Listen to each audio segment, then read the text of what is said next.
Okay. Hello everybody, and welcome to the DeFINE showcase.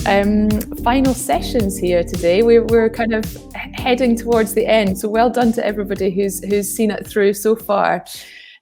My name is Lynne Craig, and I'm here today to have a fantastic conversation with these brilliant speakers joining us. I recently left London College of Fashion, where I set up the Digital Anthropology Lab, and have recently joined Edinburgh University as Programme Director of Design Informatics there. I'm also a co-founder and director of Holition Augmented Retail, so we've been looking at digital garments and surfaces in the fashion space for a long time now. So here we are, and I have been invited today to chair a discussion on how digital transformation policies are driving fashion tech growth. I understand over the period of this conference, we've been looking at some fantastic elements of this. But before we start, I'd like to explore basically what are effectively the bigger picture of government policy looking at impacting the fashion sector. So, kicking off, before we get to that question, I'd like to introduce Paola Bertola to give a brief introduction to herself. And if it's okay with the speakers, we'll go person to person around the grouping here, starting with Paola. So Paola, could you introduce yourself to the panel? Absolutely, thanks, Lynne. So I'm Paola Bertola. Maybe some of you already saw me in the opening and in the other events. I'm professor at Politecnico di Milano, and I also had the honor and responsibility of coordinating DeFINE project. So it's been a very long journey because it's 3 years project, but really exciting. We've been actually during the project, we've been through the pandemic emergency that we've all been through. So we've seen the specific topic that we were addressing with the project completely changing its nature. We've seen accelerating many of the processes that we somehow had advanced with designing DeFINE as a project. And for my personal experience, this was very, very interesting because my focus is actually on planning, managing, and studying creative and design processes. So I think that the impacts that these changes lastly will leave to design will be really, really high. So I'm happy to discuss with you today the topic of policies, because these are a very important component to drive change towards the goal we want to pursue. Thank you very much, Paola, and I'm very much looking forward to exploring that with you further. If we could then go to Marte, it would be great to hear your introduction to the panel, please. Yeah, thanks, Lynne. I'm really pleased to be part of this very, very important conversation. My name is Marte. I'm an entrepreneur by heart, graduated fashion designer, and I'm working at the intersection of digital transformation and sustainable solutions since roughly 20 years now. I'm the co-founder and CEO at Sqetch, a B2B sourcing platform and supply chain management solution for sustainable textile production. And I'm also here today representing the Fashion Council Germany, where we are a partner at and organizers and supporters of different qualification and support programs to help emerging brands to manage their digitization strategies, but also working and scaling their skills in different various future fields. Fantastic. Thank you very much, Marte. And I'll move on now to Oleg. If you could be so kind as to give an introduction to the panel, please. Yes, absolutely. Hello to everybody. Hi, Lynne. So, yes. So, me from my side, I think my experience can be also very interesting for all of us, because I'm from the side of the Mantis. So, I'm representing Uno Apparel company, and we are Mantis for the second generation of DeFINE. So, I think we can make our testimony, and we can also share some of interesting insights and experience about how we did it. So I'm very excited to do it today. So a few words about our business. We are specialized in smart apparel.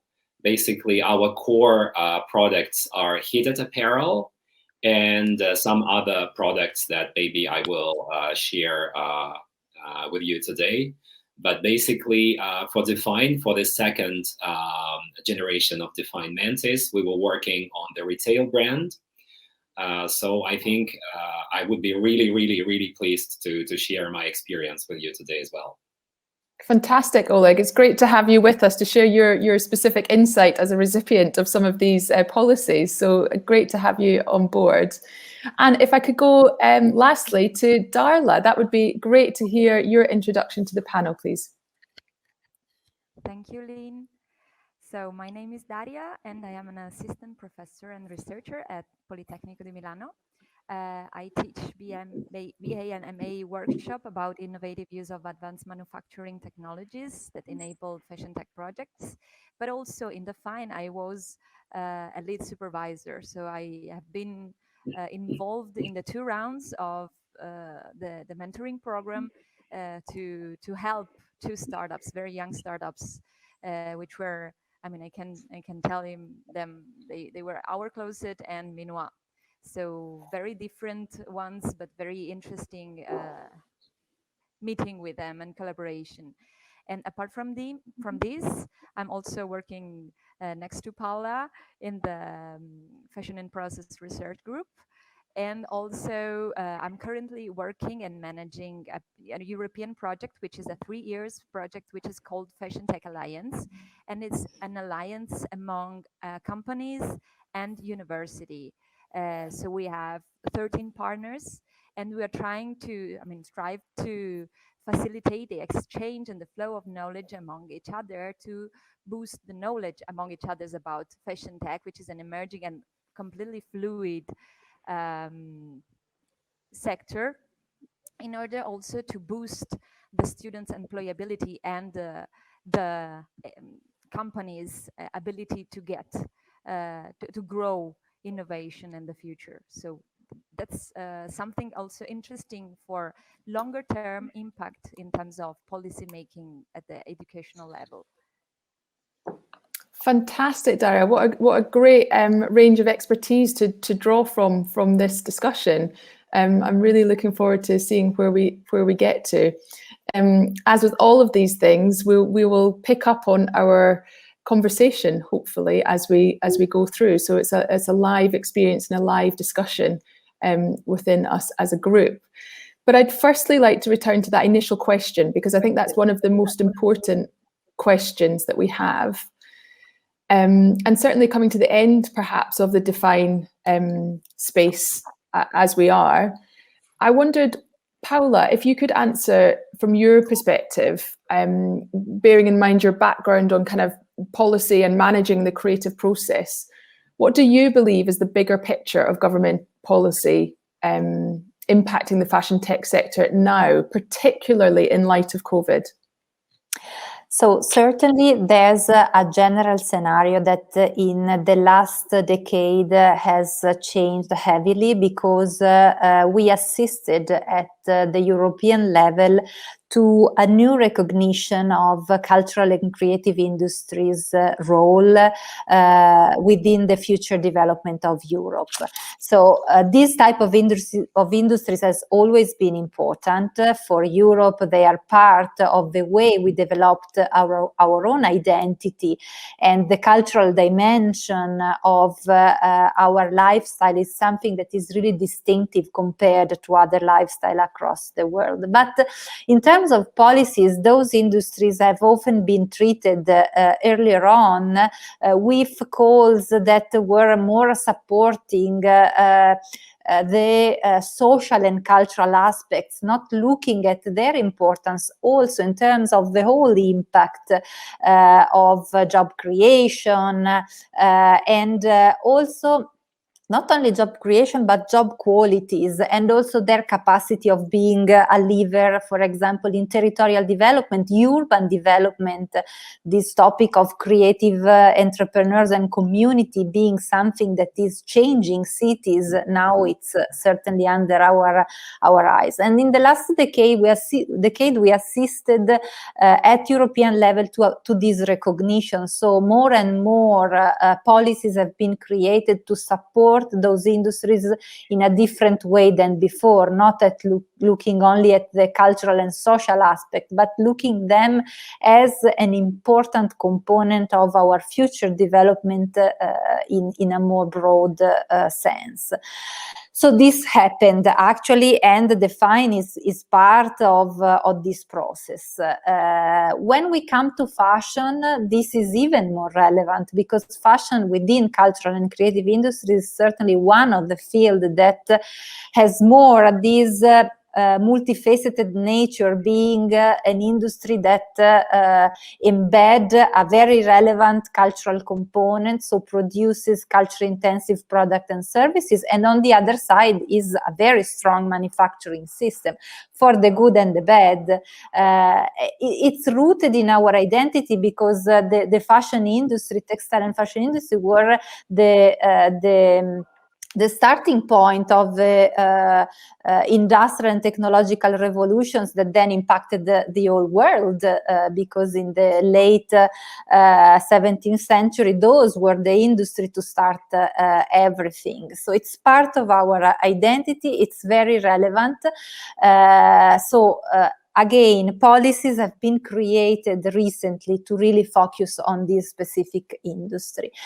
But what happened actually for this sector is that was being a very traditional manufacturing sector, for a long time it's been quite conservative in approaching technological advancement. So they have been approaching it more or as a tool to interact with customers, or approaching the last technology as the solution for doing what they were doing before, but in a quicker and more efficient way. Then again, it was something outside the system that started to push the system to change, because in the last 15 years, a new fashion system has been created, because competitors that before were not even considered by the fashion system, I can make some example, Google, Amazon, then became direct competitors, creating their own services before working on retails, but then jumping into private label production and so on. So a new system was created by tech giants, but also by startups that approached fashion as a promising field to explore technological innovation. And then the pandemic came, and this actually pushed also the most established corporations and manufacturers to imagine how to do things that they actually couldn't do anywhere in any other way than using technologies. And this changed a lot the perception of the potential of this transition from an industry perspective. So I think that in terms of the readiness of the industry to embrace this change, we are in a much better situation than earlier on. In this sense, the pandemic really pushed this change. In another, looking at it in terms of possible future impacts and of policies, if we remember what happened after 2008 crisis with the policies that were created to recover and to support industries, actually what happened is that carbon emissions were higher, that many of the policies that were taken to support the industries actually then created the worst impact on other aspects. So I think that in terms of policies, what we really need now, and I see this happening, so I'm positive to that, is that we need to speak about twin transition. So about the fact that we need to link, and I'm happy that Marta is here with us, we need to link the potential of technology with a clear goal of building a better future in terms of environmental sustainability, but also in terms of inclusivity, equality, beauty, and I think that fashion can do a lot in this direction. The new Bauhaus projects launched by the European Commission, I think it's going in this direction. It's saying that the green transition should happen driven by a new design vision, which will bring beauty and the power of design in imagining which are the goals we want to pursue. So I think that in terms of policy, what is needed is really this twin vision and the link between technology and sustainability. Thank you, Paola. I'm so glad I started the conversation with you. What a fantastic recap and roundup of some great big hitters there. We have the potential for policy to change cities. I think that was a fantastic description of actually what you're seeing on the ground where you are. This is actually changing cities. But within that, there's a huge scope for identity, and not just identity with those producers, but with the consumers and with the whole of culture getting behind what the opportunities are in this space. And you took it somewhere that I didn't think we'd go, Paola, so I'm very excited by that. But you articulated the space of Amazon and Google and the big tech companies with regards to their position, certainly within the last 15 years on the landscape of actually what impact that has had. And almost if I can read between the lines of what you were saying, that this COVID moment, shall we call it a moment, has really had impact on the smaller scale producers and really given them potentially a new entrepreneurial edge in being agile and responsive to that. And namely, within the potential of tech, and I love that phrase, potential of tech, to be a clear goal of the environmental future. And in a sense, Paola, that to me suggests, DeFINE Mark II. It gives another focus to actually where some of these changing cities, these landscapes of fashion, culture, and identity have capacity to explore moving forwards. And how can policy motivate and address that, I think is a really interesting point. I wondered if that could go to Oleg, bearing in mind your expertise from where you've come from as a recipient, a direct recipient to some of these things, and seeing the landscape that Paola has put out there with regards to, the policies all obviously generated support for you, I hope, and perhaps Daria can help navigate that with us. But actually, in terms of what Paola was saying with the green tech, the transformation, the moving to the next stage, how does that resonate with you, Oleg? Mm-hmm. Yeah, Lynne, thank you so much for this question. And I'm very glad that Paola just presented this very general context of the fashion tech today. Actually, you know, from my point of view, I would say what is very, I would say, even strange, that the innovation came for the fashion business from the outside. You know, I mean, I will explain what I mean. I mean, the innovation came from the biotech, from medical sector, from the sportswear, from, I mean, many different sectors which were not in the core, which were not, I would say, in the middle of fashion ecosystem. So, I mean, I'm based in Paris, in France, and I know how much, I would say, especially in the very beginning of the digital transformation era that we are living now, how luxury French brands were quite resistant to the digitization, and how skeptical the entire French ecosystem was about the digitization. So there was, in the beginning, there was a quite strong resistance, in my opinion, towards this new reality we are going now. And so what is very interesting, that all these innovations, in my opinion, came from the outside. And for example, we see now how the medical sector and all this biological research domain is becoming important, how the ergonomy is becoming important. I would say all this defensive textiles industry, which is not the fashion historically, which is coming from the biotech actually, and the sports domain, you know. So I mean, what is very interesting, in my opinion, that I mean, the fashion had to absorb, to adjust itself to the new reality. But what is very interesting, that I mean, this innovation came not from within; it came from the outside. And in my opinion, this is the core period, the core transformation period, as Paola said, we are going through. Because now many fashion brands, big brands, or very young and small brands like ours, we are just adapting ourselves to this new demand, to this new reality. But again, we have to be very open to other sectors, and that's why I think interdisciplinary, cross-border collaborations are so important now. I mean, fashion was for a very long time a very closed ecosystem, close to itself, absorbed by itself. But it just cannot go on as it is. And so, Oleg, from my perspective, I believe that fashion is reality, and reality is culture.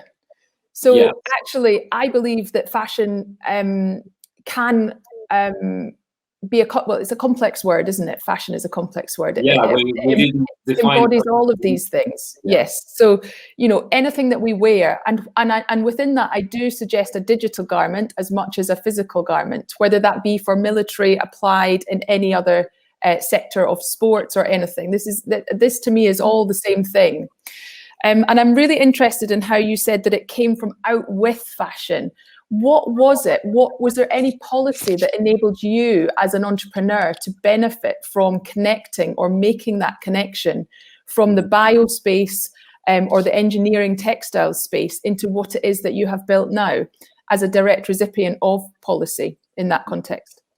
Yeah, well, actually, I think it was, you know, I would say, I think it was at once many different things. It was the first reason. It was, of course, the need to be different, to differentiate ourselves from a huge ecosystem. Because, of course, I mean, apparel is a huge ecosystem. We have so many brands.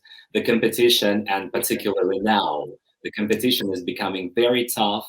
I mean, there is, particularly in Western Europe and France, there is such a huge offer of brands, of products. So coming back to your question, we were just sitting with my partners and thinking how we can really help people and what we can develop I mean, in terms of something useful and really necessary for the people. Because another thing about the fashion tech, again, in my perspective, is that very often we are staying at the level of gadgets. I mean, it's a kind of gadgetization of fashion tech. I can give you an example. For example, we can see many, I would say, elements or garments just with the lighting and something very aesthetical, very beautiful. But I mean, at the end, there is no added value for consumers. So we were really thinking what we can do for real people from the real world. And just speaking very precisely, for example, the heated apparel is a real thing, because even now, and especially now, we all become very sensitive to the cold, to the lung, to the bronchitis, you know, and I think COVID-19 really, I would say, amplified our body sensitivity to certain elements of the environment. And the apparel was one of the responses.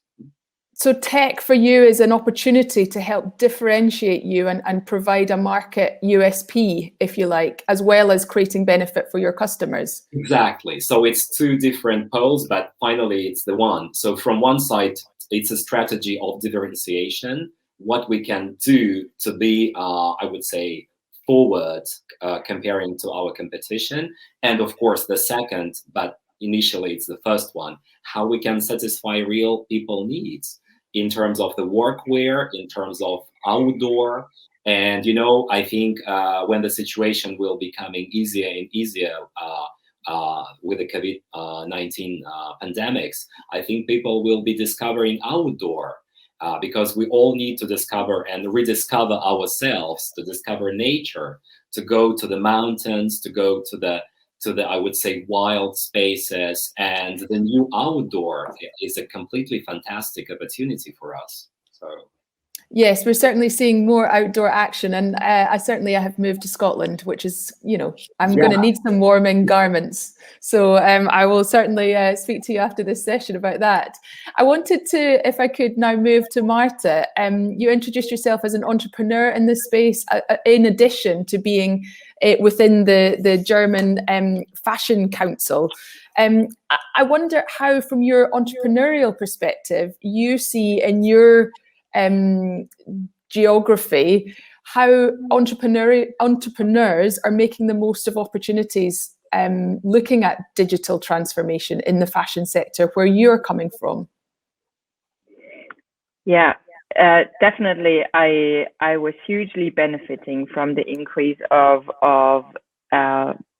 awareness in European policies, but also in the rise of initiatives and networks and clusters and support programs. And so Sqetch is a spin-off from a European R&D project.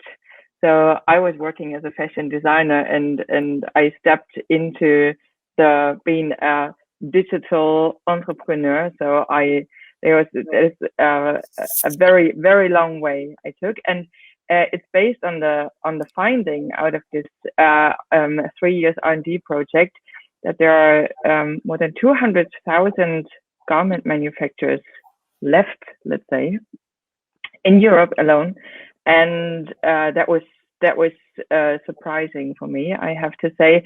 And the next finding was that more than 95% of those clothing manufacturers are not even SME size, so they are micro businesses with less than 10 employees, and that was really a huge surprise for me. So I decided to quit my job as a designer and move into, let's say, the backbone and really work on providing a solution for these amazingly skilled, experienced but disconnected people. So I feel there's a special opportunity we have in Europe, and this is the diversity of skills, experience, techniques, but let's say the lack of digital savviness and the lack of interconnection of all these skills and facilities and resources we have there. So I feel entrepreneurs can actually fix that. They can provide solutions to build an infrastructure. It's not less about creating new features, creating new knowledge, creating new, let's say, solitary solutions. It's more about connecting the dots, thinking of huge topics like reducing overproduction and moving towards on-demand production and customer-centric direct-to-consumer solutions, and so on. There is a huge need of more intelligent and interconnected infrastructure between the ones that are already there and the solutions that are already there. And speaking of entrepreneurs, what I can see also in our Sqetch network, we have roughly 30,000 member businesses, of which 50% roughly are based in Europe. And what we can see is there's a huge untapped potential of talents and solutions brought in by entrepreneurs from regions that were under the radar for a long time, for many decades. Thinking of Eastern European countries, former Yugoslavian countries. So there's so many interesting solutions and concepts from those areas that no one really had on the radar, because and I totally agree with Oleg that the fashion industry was a closed shop for many decades. So if we digital transformation can make the fashion world more accessible and democratize fashion as a business and as an industry for talent and solutions from other regions, and that's a huge opportunity. And I think policy strategies should carefully look into these opportunities. Wow. Okay, Marte. So we've got some really interesting things coming there. What really struck me was your observation of actually the reality of the scale of fashion businesses that we're looking at here, and the micro nature of them. And actually, as a distributed network of manufacturers, we're not currently able to have a window to them or navigate them. But actually, the potential for policy in that context is to open up the doors, if you like, to share some of these knowledge and experience spaces. But I would put it to you, do you think that the infrastructure is about opening up these micro businesses and these 200k manufacturing units to a fashion tech mindset, if you like, those people that are going in and able to connect the dots and think differently? Or is this more a government policy space about some of Oleg's points about the bio sector, or connecting it to the defense sector, or alternate sectors? These are almost two different ways that policy could be focused. Yeah, I think both.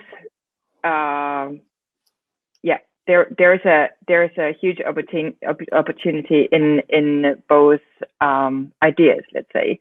So policy regulation can give access and also ease, let's say, the friction along the value chain. There's a lack of standards.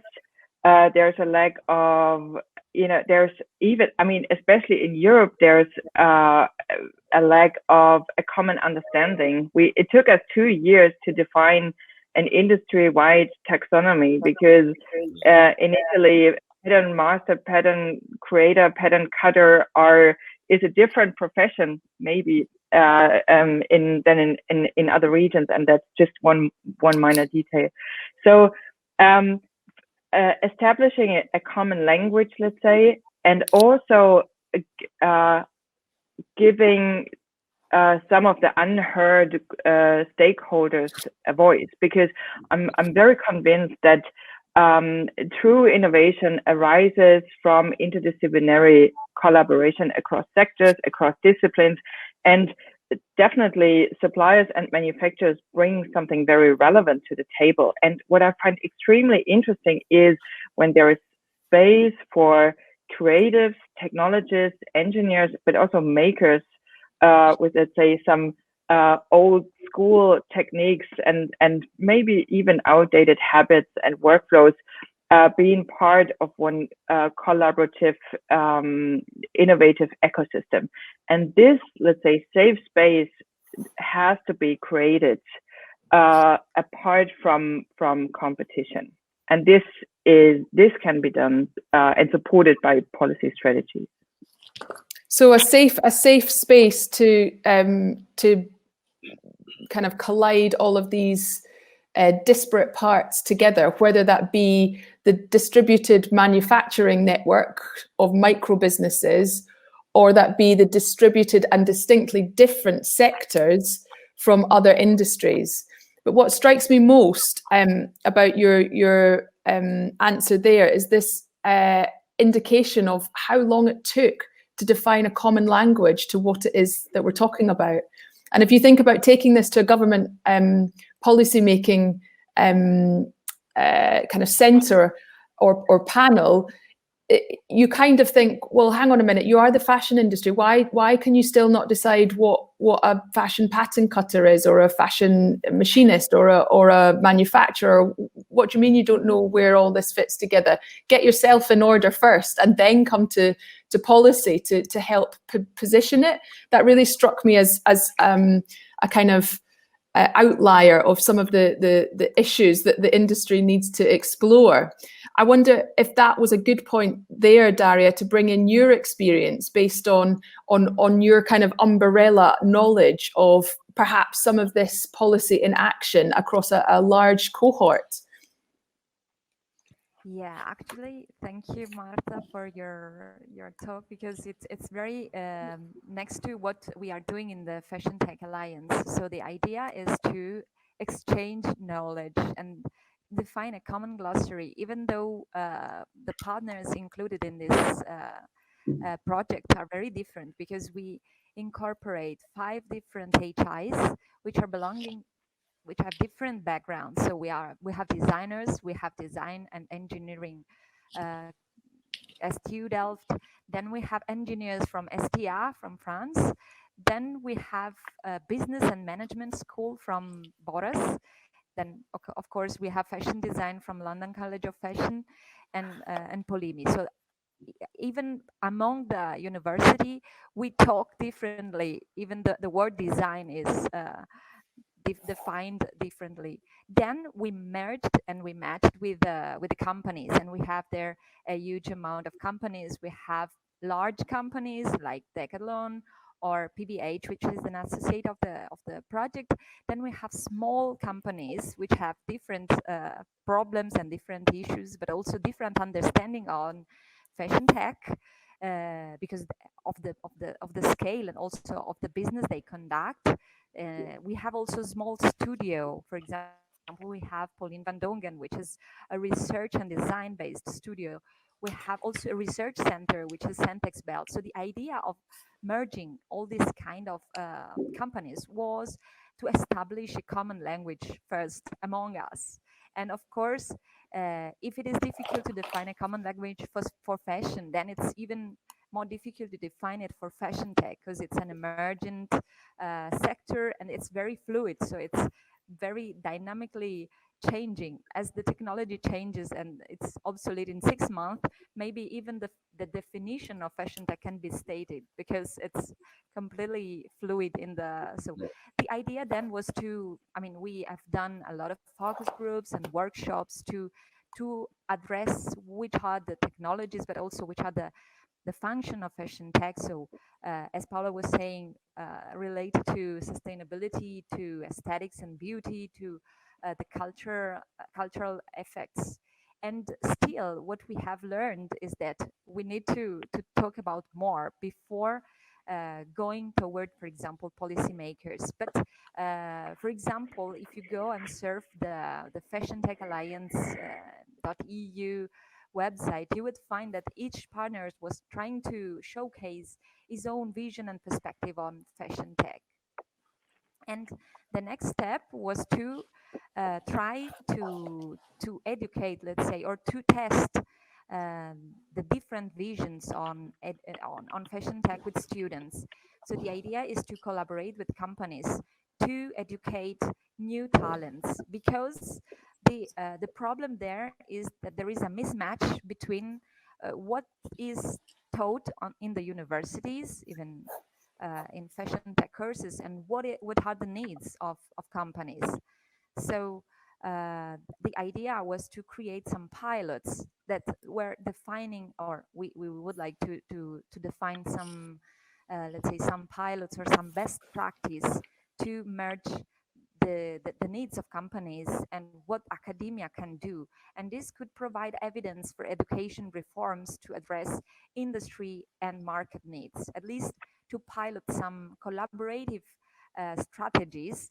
And I like the words that Oleg was using, interdisciplinary, because of course we have so many disciplines inside, and we merge students together in these digital courses that are aimed at train them to be able to at least understand the same in testing their skills in a project they are conducting. And so that's definitely that's definitely something that could bring from this European project. So some evidences and some best practice that could be replicated, whatever the company, whatever the next future of fashion tech. And so what is, I mean, the thing that we are bringing to at least education policymaker or education association or fashion industry association, some best practice to be replicated for the future growth of our young talent, which are going to be the next generation of fashion tech entrepreneur, maybe, or working for the next fashion tech companies. So it's very, very important for our future, let's say, to start now. Thank you, Daria. Some interesting points there I want to pick up on, but I appreciate we've got maybe 15 minutes left. So if there's any questions from the audience, do pop them in the chat. We'll be happy to put them to the speakers here and get their fantastic insights. So do pop it into the chat. I just wanted to pick on a couple of points as you write your own questions, audience. You suggested, Daria, you needed to learn more before going to policymakers. And that strikes me as really interesting, because we've been learning for a long time now. What else do we need to learn? I guess it's the problem of the transition of the vocabulary among different background and different perspectives. So even though we But Marte spent 2 years defining a common language there. What else? What are we getting wrong?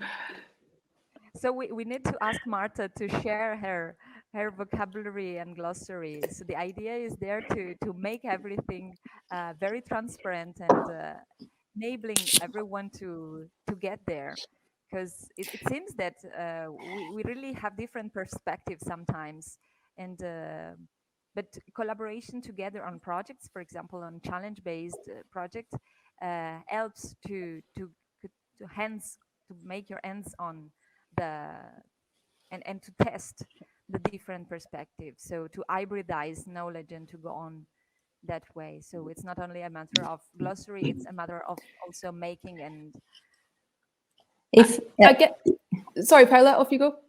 If I can jump in on what we've learned in terms of policies and could tell policymakers, just earlier on, Lynne, you drafted 2 possible trajectories for policies, which in fact are 2 of the main possibilities that we have. On one side, to be able to support the collaboration between innovators, tech-driven innovators and SMEs. And the other trajectory is have more the goal of cross-fertilizing fashion with other sectors which are emerging as the future frontiers of innovation, like biotech and so on. Certainly what I've learned throughout the last years is that the first trajectory is very difficult to obtain with the type of policies that have been launched since now, because it's very difficult to convince someone to collaborate, even if there's a funding there that push for SMEs to cooperate with designers or entrepreneurs. And there's certainly the problem that Marta was saying, that the barrier for fashion manufacturers to shift to new paradigm was also related to the fact that it's a very distributed supply chain made of many different nodes dispersed. So this is certainly the issue.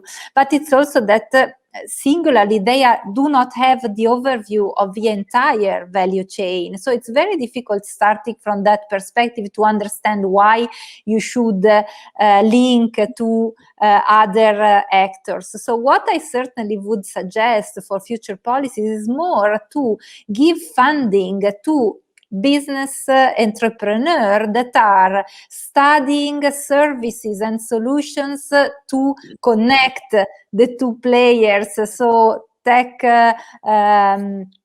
innovators and fashion company and so on and so forth. For example, during these panels, we have been hosting Italian Artisan, that is, now it's not anymore a startup, is a marketplace that connects small artisans, producers with big fashion luxury brands. I think that model is very interesting. So why aren't we supporting the ones that have the idea and make business out of the idea that will connect the system? Because force part of the system to cooperate, as far as I saw in other projects, is not always so effective. It lasts through the duration of the project, but then it's not granted that it will continue. I love that, Paola. You kind of preempted my my conclusion here, and I'm just going to provoke it before I take one of the audience questions. But from Daria's comments, I made a note: companies, not policy. Are we almost engineering out policy to understand how we work more conclusively with business? And I think that's perhaps for another day. But I think that's something really interesting. Just picking up on what you're saying there, Paola. I think just bearing in mind time, we've got an audience question which I wanted to put to the panel. Has COVID-19 accelerated the impact government policy seeks to implement within the fashion tech sector? Have you noticed any additional energy to this? Marta? If I may, yeah. What we noticed was that beside all the challenges that were that hit the different organizations, stakeholders of all sizes and all kind of contribution to the different stages in the value chain, is that this pandemic hit the pause button in a high-speed industry that was put itself under pressure of dozens of collections per year, of devaluation of the price point, the longevity and price point of its products. So I've seen many organizations and also associations and multiplicators in this industry use that chance, that pause, to kind of reprocess and rethink what they're actually, the vicious circle they're actually in.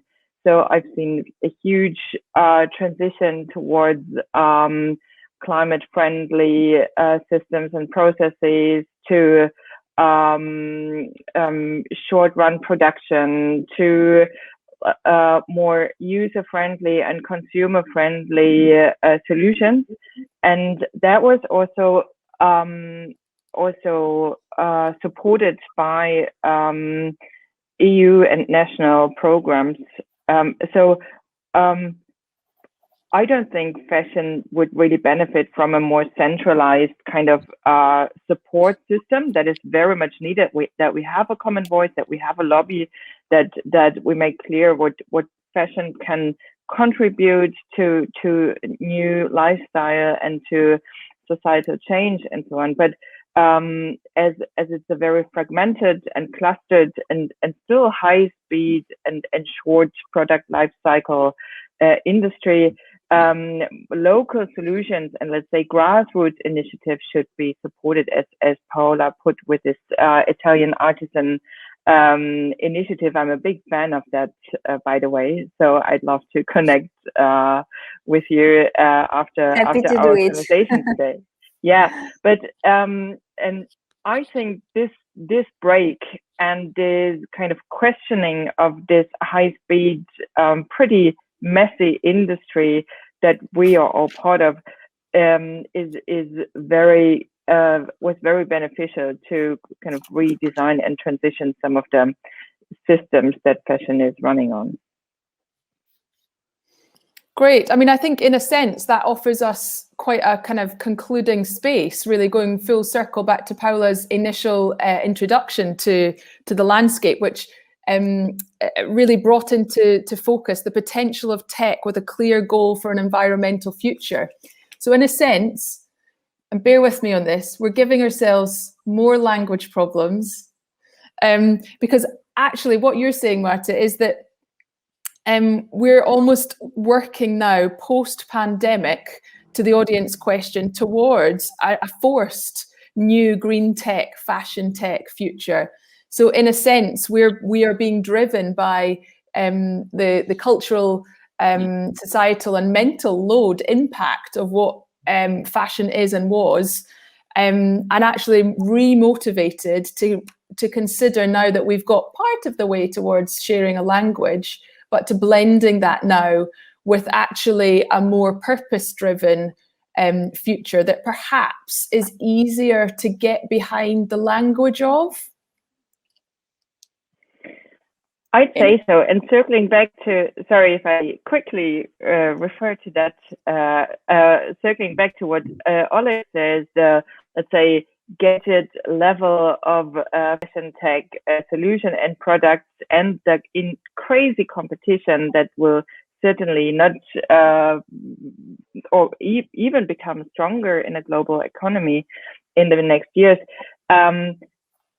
Adding value by truly impactful solutions apart from consumer products, apart from increasing efficiency and adding, being part of this kind of price sensitive competition, that is a huge potential, especially for the European fashion industry, as we are very aware of IP rights, as we are very aware of GDPR, data security, and the issues that we sometimes I felt being handcuffed by, but I now see this being a huge opportunity for the future. So the challenge for fashion, as always, is to navigate itself by navigating culture. But for policy is to really, if I'm kind of hearing the panelists, is there is a definite need, bearing in mind the collective goal of the opportunity that this presents to cities, to identities, to businesses from a micro to macro scale. These are not easy things to solve, and it's no wonder that our language to define what that is still in its infancy, in a sense. And I love that we've kind of ended in a space that doesn't answer policy that we've already benefited from, because I can see through Oleg and all the fantastic businesses that Daria and everyone has been working on that has been of huge benefit. But if anything, the policy opportunity from this discussion is about capturing that now for the future in a post-pandemic space towards a green tech environment. So with that, I'd like to thank Paola Bertola from Polimi, Daria Casciani from Polimi, Oleg Vishnevski, did I get that? From UNO, and Uno Apparel, and Marte Hentschel from Sqetch, and also the German Fashion Council. Thank you everybody for joining us and for offering such generous questions and answers. Thank you very much.